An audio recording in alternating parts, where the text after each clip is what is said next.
Hello, मैं आपके सामने हिंदी साहित्य का इतिहास किताब वाचन कर रही हूँ। अभी तक हमने 462 पेज वीडियो डाल चुकी हूँ, यूट्यूब पर लोड कर चुकी हूँ। तो आशा करती हूँ आप इसे सुनकर अपने नेट, JRF और PGTTG और अन्य परीक्षाओं में उपयोगी करेंगे, लाभ उठाएंगे इससे। तो आगे देखिए। हास्य विनोद द्वारा अनुरंजन करने वाली जैसे GP श्रीवास्तव, श्री अन्नपूर्णानंद और कांतानाथ पांडे चोच जी की कहानियाँ। इस श्रेणी की कहानियों का अच्छा विकास हिंदी में नहीं हो रहा है। अन्नपूर्णा जी का हास्य सुचारुपूर्ण है। चोच जी की कहानियाँ अतिरंजित होने पर भी व्यक्तियों के कुछ स्वाभाविक ढांचे सामने लाती हैं। GP श्रीवास्तव की कहानियों में शिष्ट और परिष्कृत हास्य की मात्रा कम पाई जाती है। समाज के चलते जीवन के किसी विकृत पक्ष को या किसी वर्ग के व्यक्तियों की बेढंगी विशेषताओं को हंसने हंसाने योग बनकर सामने लाना अभी बहुत कम दिखाई पड़ रहा है। यह बात कहनी पड़ती है कि शिष्ट और परिशिष्ट हास्य का जैसा सुंदर विकास पाश्चात्य संस्कृति में हुआ, वैसा हमारे यहाँ भी नहीं देखने में आ रहा है। पर हास्य का जो स्वरूप हमें संस्कृत के नाटकों और फुटकर पदों में मिलता है, वह बहुत ही समीचीन, साहित्य समस्त और वैज्ञानिक है। संस्कृत के नाटकों में हास्य के आलंबन विदूषक के रूप में पेटू ब्राह्मण रहे और फुटकल पदों के शिव ऐसे ओषण देवता तथा इनका परिवार और समाज। कहीं कहीं खटमल ऐसे शुद्ध जीव भी आ गए कि हिंदी के अतिरिक्त कंजूसों का विशेष कृपा हुई। पर यह सब आलंबन जिस ढंग से सामने लाए हैं, उन्हें देखने से स्पष्ट हो जाएगा कि रस सिद्धांत का पालन बड़ी सावधानी से हुआ है। रसों में हास्य रस का जो स्वरूप और जो स्थान है, यदि वह बराबर दृष्टि में रहे तो अत्यंत उच्च और उत्कृष्ट श्रेणी के हास्य का प्रवर्तन हमारे साहित्य में हो सकता है।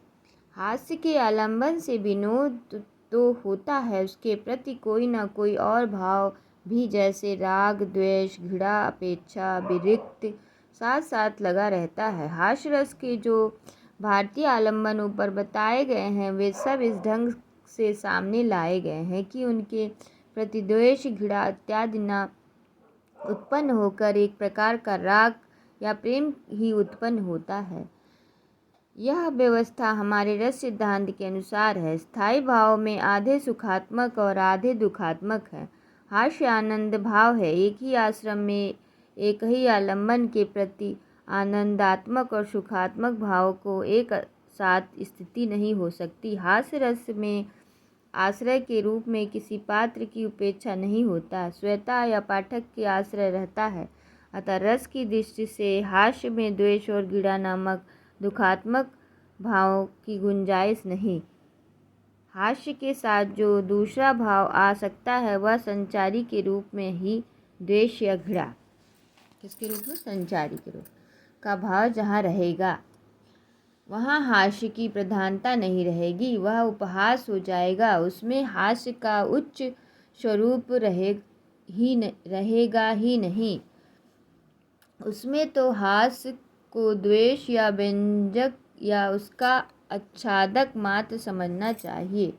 जो बात हमारे यहाँ की रस व्यवस्था के भीतर स्वतः सिद्ध है, वही यूरोप में इधर आकर एक आधुनिक सिद्धांत के रूप में यूँ कही गई है। उत्कृष्ट हास्य वही है जिसमें आलंबन के प्रति एक प्रकार का प्रेम भाव उत्पन्न हो, अर्थात यह प्रिय लगे। यहाँ तक तो बात बहुत ठीक रही, पर यूरोप में नूतन सिद्धांत प्रवर्तक बनने के लिए उत्सुक रहने वाले चुप कब रह सकते हैं? वे 2 कदम आगे बढ़कर आधुनिक मनुष्यवाद या भूत दयावाद का स्वर ऊंचा करते हुए बोले, उत्कृष्ट हास्य वह है जिसमें आलंबन के प्रति दया करुणा उत्पन्न हो।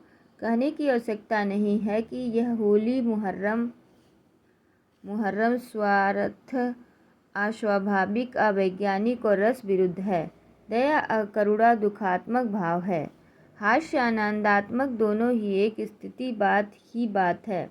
इतिहास के साथ एक ही आश्रय में किसी और भाव का सामंजस्य हो सकता है तो प्रेम या भक्ति का ही। भगवान शंकर ने बौड़मपन का किस भक्तिपूर्ण विनोद के साथ वर्णन किया जाता है, वे किस प्रकार बनाए जाते हैं और हमारे यहाँ ररीसीमची त्रिपुरारी के तबेला में देखा जा सकता है। हास्य का स्वरूप बहुत ठीक सिद्धांत पर प्रतिष्ठित होने पर भी अभी तक उसका ऐसा विस्तृत विकास हमारे साहित्य में नहीं हुआ जो जीवन के अनेक क्षेत्रों से जैसे राजनीतिक, साहित्यिक, धार्मिक, व्यवसायिक आलम्बन लेकर खड़ा करे। नाटक। अभी तक हम क्या पढ़ रहे थे, किसके बारे में पढ़ रहे थे? कहानी के बारे में, छोटी कहानियाँ। अब नाटक। यद्यपि और देशों के समान यहाँ भी उपन्यास और कहानियों के आगे नाटकों का प्रणयन बहुत कम हो गया है, फिर भी हमारा नाट्य साहित्य बहुत कुछ आगे बढ़ा है। नाटकों की बाहरी रूप रंग भी कई प्रकार के होते हैं और अवस्था के विन्यास और आकार प्रकार में भी वैचित्र्य आया है। ढांचे में जो विशेषता यूरोप के वर्तमान नाटकों में प्रकट हुई है वह हिंदी के भी कई नाटकों में इधर दिखाई पड़ने लगी है, जैसे अंग के आरंभ और बीच में भी समय, स्थान तथा पात्रों के रूप में रंग और वेशभूषा का बहुत सूक्ष्म ब्यौरे के साथ लंबा वर्णन। स्वागत भाषण की चाल भी अब उठ रही है। पात्रों के भाषण भी ना अब बहुत लंबे होते हैं ना लंबे वाक्य वाले। ये बातें सेठ गोविंद दास जी तथा पंडित लक्ष्मी नारायण मिश्र के नाटकों में पाई जाएगी। थिएटरों के कार्यक्रम में दो अवकाशों के विचार से इधर 3 अंक रखने की प्रवृत्ति भी लक्षित हो रही है। 2-1 व्यक्ति अंग्रेजी में 1 अंक वाले आधुनिक नाटक देख उन्हीं के ढंग के 2-1 एकांकी नाटक लिखकर उन्हें बिल्कुल एक नई चीज़ कहते हुए सामने लाए।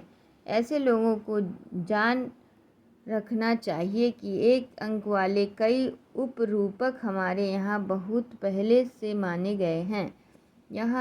यह तो स्पष्ट है कि आधुनिक काल के आरंभ से ही बांग्ला को देखा देखी हमारे हिंदी नाटकों के ढांचे पाश्चात्य होने लगे। नादी, मंगलाचरण तथा प्रस्तावना हटाई जाने लगी। भारतेंदु ने ही नील देवी और सती प्रताप में प्रस्तावना नहीं रखी है। हाँ, आरंभ में यशोगान या मंगलगान रख दिया है। भारतेंदु के पीछे तो यह भी हटता गया। भारतेंदु काल से ही अंकों का अवस्थान अंग्रेजी ढंग पर होने लगा। अंकों के बीच के स्थान परिवर्तन या दृश्य परिवर्तन को दृश्य कभी कभी गर्भक शब्द रखकर सूचित करने लगे। यद्यपि गर्भक शब्द का हमारे नाट्य शास्त्र में कुछ और ही अर्थ है। प्रसाद जी ने अपने स्कंदगुप्त आदि नाटकों में यह दृश्य शब्द जो अंग्रेजी के सीन का अनुवाद है छोड़ दिया है और स्थान परिवर्तन या पट परिवर्तन के स्थानों पर कोई नाम नहीं रखा है। इसी प्रकार आजकल विषंभक और प्रवेशक का काम देने वाले दृश्य तो रखे जाते हैं पर ये नाम हटा दिए गए हैं। प्रस्तावना के साथ उद्घाटक, कथोद्घात आदि का विन्यास चमत्कार भी गया पर ये युक्तियाँ सर्वथा अस्वाभाविक न थी। एक बात बहुत अच्छी यह हुई कि यहाँ पुराने नाटकों में दरबारी विशुद्धक नाम का जो फालतू पात्र रहा करता था उसके स्थान पर कथा की गति से संबद्ध कोई पात्र ही हंसोड़ा प्रकृति का बना दिया जाता है। आधुनिक नाटकों में प्रसाद जी ने स्कंदगुप्त नाटक का मुद्गल ही एक ऐसा पात्र है जो पुराने विदूषक का स्थानापन्न कहा जा सकता है। कौन है? स्कंदगुप्त में मृदुगल, ये है मृदुगल स्कंदगुप्त। नाटक मृदुगल ही एक ऐसा पात्र है जो पुराने विशुद्धक स्थापन कहा जा सकता है। भारतीय साहित्य शास्त्र में नाटक भी काव्य के ही अंतर्गत माना गया है, अतः उसका लक्षण भी निर्दिष्टशील स्वभाव के पात्रों में भिन्न भिन्न परिस्थितियों में डालकर उनके वचनों और चेष्टाओं द्वारा दर्शकों में रस संचार करना ही रहा है। पात्रों के धीरोदत्त आदि बंधे हुए ढांचे थे जिनमें ढले हुए सब पात्र सामने आते थे। इस ढांचों के बाहर शील व चित्त दिखाने का प्रयास नहीं किया जाता था। यूरोप में धीरे धीरे शील व चित्त प्रदर्शन को प्रधानता प्राप्त होती गई, यहाँ तक कि किसी नाटक के संबंध में वस्तु विचार और चरित्र विधान की चर्चा का ही चलन हो गया। इधर यथार्थवाद के प्रचार से वहाँ रहा सहा काव्यत्व भी झूठी भावुकता कहकर हटाया जाने लगा। यह देखकर प्रसन्नता होती है कि हमारे प्रसाद और प्रेमी ऐसे प्रतिभाशाली नाटककारों ने उक्त प्रवृत्तियों का अनुसरण न करके रस विधान और शील व चित्त दोनों का सुंदर सामंजस्य रखा है। स्कंदगुप्त नाटक में जिस प्रकार देवसेन और स्वर्णनाग ऐसे गूढ़ चरित्र के पात्र हैं, उसी प्रकार शुद्ध प्रेम, युद्धोत्साह, स्वदेश भक्ति आदि भावों में की मार्मिक और उत्कृष्ट व्यंजना भी है। हमारे यहाँ के पुराने बंधे ढांचों के बीच शील व चित्र के लिए मार्ग खोलना तो ठीक है, पर यह आवश्यक नहीं कि उसके साथ ही रसात्मक भी हम निकाल दें। हिंदी नाटकों के स्वतंत्र विकास के लिए ठीक मार्ग तो यह दिखाई पड़ता है कि हम उनका मूल भारतीय लक्ष्य तो बनाए रहें, पर उसके स्वरूप के प्रचार के लिए और देशों की पद्धतियों का निरीक्षण और उसकी कुछ बातों का मेल सफाई के साथ करते चलें। अपने नाट्य शास्त्र के जटिल विधान को ज्यों का त्यों लेकर हम आजकल चल नहीं सकते, पर उनका बहुत सा रंग रूप अपने नाटकों में ला सकते हैं, जिससे भारतीय परंपरा के प्रतिनिधित्व से बने रह सकते हैं। रूपक और उपरूपक के दो बहुत से भेद किए गए, इसमें से कुछ तो हम आजकल भी चला सकते हैं। इसके दिए हुए लक्षणों में वर्तमान रुचि के अनुसार जो हेर फेर चाहे कर ले, उसी प्रकार अधीनस्थ की रोचकता बढ़ने वाली जो युक्तियां हैं, उसे उद्घातक कथोपघात उनमें से कई एक का आवश्यक रूपांतर के साथ और स्थान का बंधन दूर करके हम बनाए रख सकते हैं। संतोष की बात है कि प्रसाद और प्रेम जी के नाटकों में इसके उदाहरण हमें मिलते हैं, जैसे कथोपघात के ढंग पर एक पात्र के मुंह से निकलते हुए शब्द को लेकर दूसरे पात्र या प्रवेश। स्वर्णनाग, देख सामने सोने का संसार खड़ा है। रमा का प्रवेश, रमा, पामर सोने की लंका राख हो गई। स्कंदगुप्त, इसकी है। स्वर्णनाग कहता है देख सामने सोने का संसार खड़ा है। रमा का प्रवेश, रमा, पामर सोने की लंका राख हो गई। स्कंदगुप्त। श्री हरि कृष्ण प्रेमी के नाटकों भी में मिलता है। शिव साधना में देखिए, जीजा हाँ यह एक बाधा है। जीजा हाँ यह एक बाधा है। साई बाई का बालक सभाजी को लिए हुए प्रवेश। साई बाई, यह बाधा भी ना रहेगी माँ जी। तो ये किसका है? स्कंदगुप्त के वो हैं, और ये किसका? शिव साधन के हैं। जीजा हाँ यह एक बाधा है। साई बाई का बालक सभाजी की लिए प्रवेश। साई बाई, यह बाधा भी ना रहेगी माँ जी। प्राचीन नाट्यशास्त्र भारतीय और एवं दोनों भारतीय और यवन दोनों में कुछ बातों का जैसे मृत्यु, वध, युद्ध दिखाना वर्जित था। आजकल उस नियम के पालन की आवश्यकता नहीं मानी जाती। प्रसाद जी ने अपने नाटकों में बराबर मृत्यु, वध और आत्महत्या दिखाई है। प्राचीन भारत और यवन में ये निषेध भिन्न भिन्न कारणों से थे। यवन में तो बड़ा भारी कारण रंगशाला का स्वरूप था, पर भारत में अत्यंत क्षोभ या शिष्ट रुचि व विरक्ति बचाने के लिए कुछ दृश्य वर्जित थे। मृत्यु और वध अत्यंत लोभ कारक होने के कारण, भोजन पर कृष्ट रुचि में विरुद्ध होने के कारण तथा रंगशाला की थोड़ी सी जगह के बीच दूर से पुकारना अस्वाभाविक और अशिष्ट लगने के कारण वर्जित थे। देश की परंपरा सुचारू की दशा के लिए कुछ व्यापार तो हमें आजकल भी वर्जित रहने चाहिए, जैसे चुंबन, आलिंगन, स्टेशन से प्लेटफार्म का चुंबन आलिंगन, चाहे यूरोप की सभ्यता के भीतर हो, पर हमारी दृष्टि में जंगलीपन या पशुवत है। इस तृतीय उत्थान के बीच हमारे वर्तमान नाटक क्षेत्र में दो नाटककार बहुत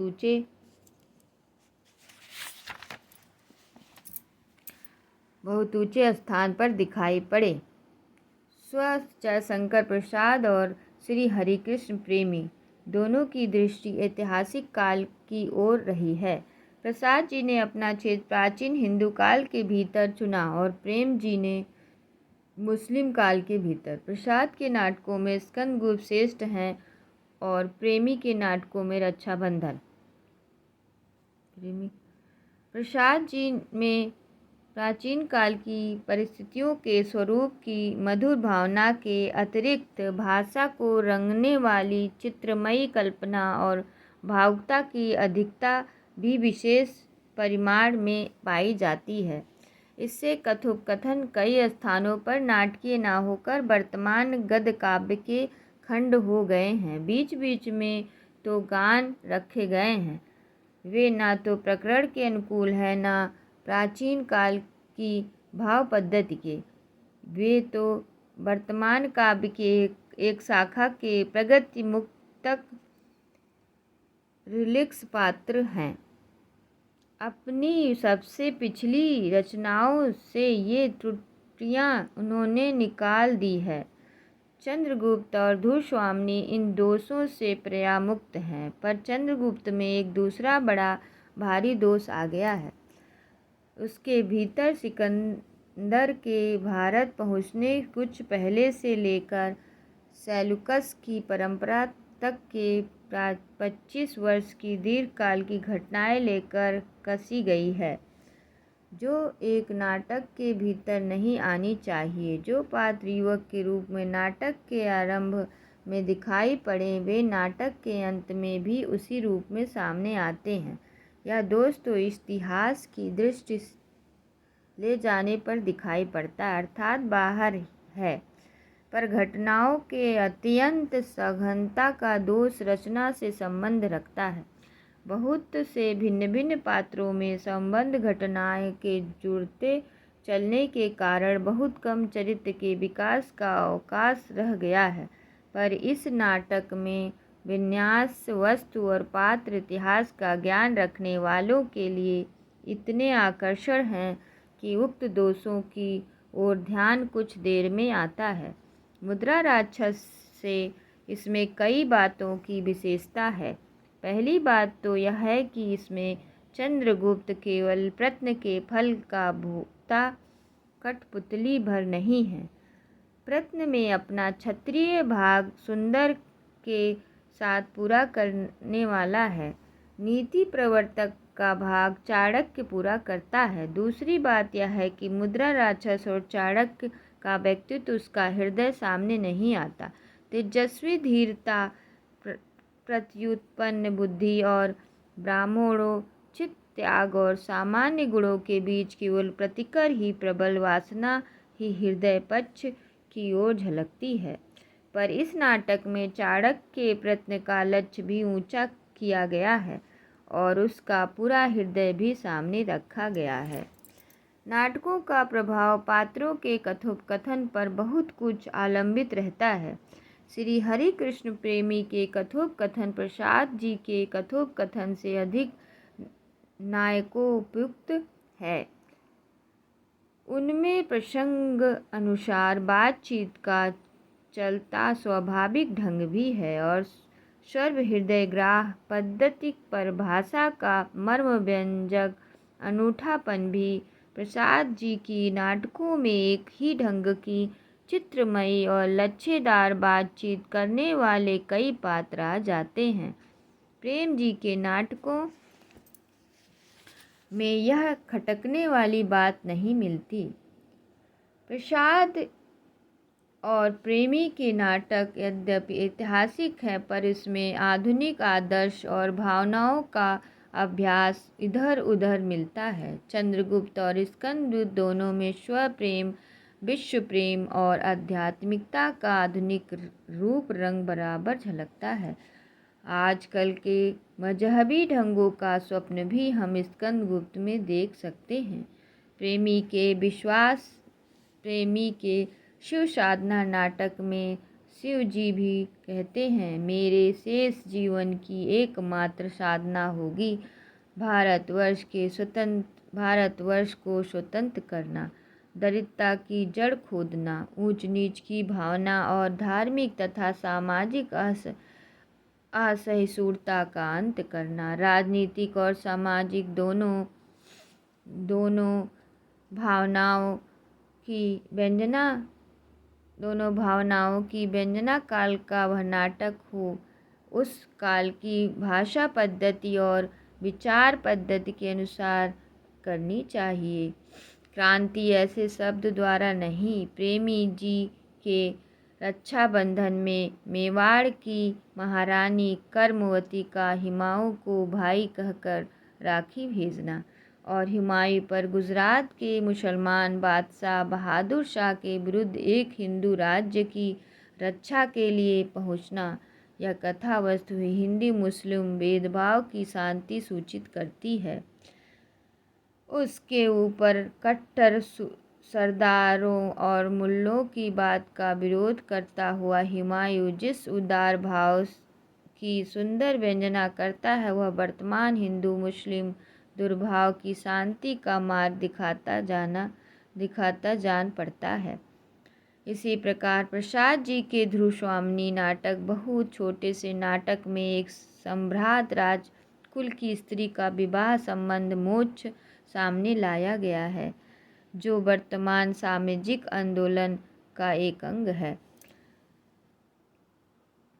वर्तमान राजनीति के अभिनव का पूर्ण परिचय प्राप्त कर सेठ गोविंद दास जी ने इधर साहित्य के अभिनय क्षेत्र में भी प्रवेश किया।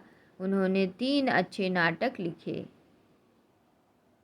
कर्तव्य में राम और कृष्ण के दोनों के चरित्र नाटक पूर्वार्ध और उत्तरार्ध 2 खंड करके रखे गए हैं, जिनका उद्देश्य है कर्तव्य के विवाह की 2 भूमियाँ दिखाना। नाटककार के विवेचनानुसार मर्यादा पालन प्रथम भूमि है, 2 पूर्वार्ध में राम द्वारा पूर्णता को पहुँचती है। लोकहित के व्यापक दृष्टि से आवश्यकता अनुसार नियम और मर्यादा का उल्लंघन है। उसके आगे की भूमि है, जो नाटक के उत्तरार्ध में श्री कृष्ण ने अपने चरित्र द्वारा जैसे जरासंध के सामने लड़ाई का मैदान छोड़कर भागना प्रदर्शित की।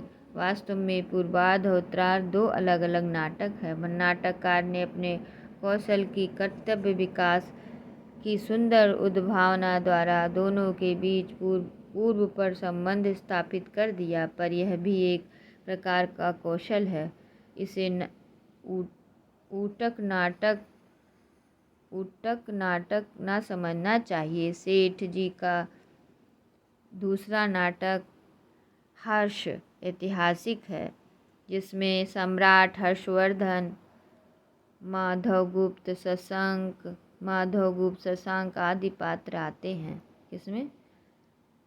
दूसरा नाटक हर्ष, किसका? सेठ जी का, सेठ गोविंद दास। इन दोनों नाटकों में प्राचीन वेशभूषा, वास्तुकला इत्यादि का ध्यान रखा गया है। प्रकाश नाटक में वर्तमान सामाजिक और राजनीतिक परिस्थितियों का चित्रण है। यद्यपि इन तीनों नाटकों के वस्तु विन्यास की कथोपकथन में विशेष रूप से आकर्षित करने वाला अनूठापन नहीं है, पर इसकी रचना बहुत ठिकाने की है। तो नमस्कार, कल हम यहाँ से रीड करेंगे। आशा करते हैं आप इसे सुनकर लाभ उठाएंगे।